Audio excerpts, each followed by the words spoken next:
দুনিয়া বড় স্বার্থপর, কাউরে থাকতে দেয়, কাউরে কাউরে। বাপ আমার থাকতে চায়, থাকতে দেয়। আমার দাদাও থাকতে চাইছে, থাকতে দেয়। ধাক্কা দিয়া দিয়া ফেলাই দিছে। সুঠাম সুঠাম মানুষ, তাগড়া তাগড়া মানুষ, নওজোয়ানকে এক এক ধাক্কা দিয়া দিয়া দুনিয়া কবরে পাঠাই দিছে। যা, আল্লাহ তাআলা আমাদেরকে বুঝ দান করে। অতএব আমার ভাই, ফিকির মূলত ফিকির। আমরা মুসলমান, আমার কথার রাগ হইয়েন না, আমি আবেগে বলছি, মহব্বতে বলছি।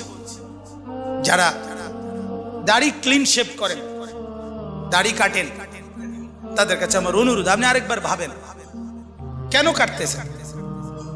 আপনি যদি বলেন হুজুর এটা ছাড়া আর ওয়াজ নাই, না আছে, এইটাও একটা ওয়াজ।